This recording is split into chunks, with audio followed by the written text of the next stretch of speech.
रोज एवढी मोठी लाईन असताना ह्या गणपतीचं दर्शन आम्हाला एकदम 5 मिनिटात मिळालं। तर झालं असं, मुलुंड ईस्टमधला इच्छापूर्ती गणपती हा आमच्या बिल्डिंगच्या समोरच आहे। तर आम्ही लाईन कमी आहे बघून लगेच त्या गणपतीच्या दर्शनाला निघालो। या गणपतीची खासियत अशी की इकडे मागितलेली इच्छा पूर्ण होते असा भक्तांचा समज आहे आणि तीच इच्छा पूर्ण झाल्यावर पण इकडे ते येतात, म्हणून इकडे नेहमी लाईनच असते।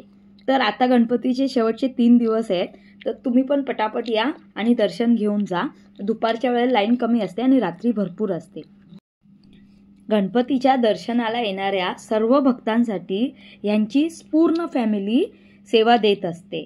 कधी पण जा, ह्यांच्या कोणाच्याही तोंडावर थकवा दिसत नाही।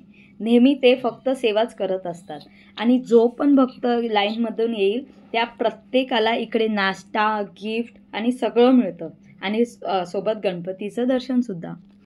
ह्यावरची गणपतीचं डेकोरेशन पेन्सिलचं केलं होतं, म्हणून लहान मुलांना पेन्सिल सुद्धा वाटत होते। आणि आम्ही गेलो तेव्हा नाश्त्यामध्ये मिसळ पाव होता आणि दरवेळेला नाश्ता पण वेगवेगळा असतो, कधी इडली असते, कधी मिसळ पाव असतो, कधी वडापाव असतो। गणपतीच्या मूर्तीसमोर इकडे एक छोटासा उंदीर ठेवला असतो। असं म्हणतात की त्याच्या कानामध्ये इच्छा मागावी, पण मी तर त्याच्या कानामध्ये जाऊन थँक्यू म्हटली बाबा। या गणपतीचं दर्शन घेऊन आमच्या इथल्या बायका खूप खुश झाल्या। गणपती बाप्पा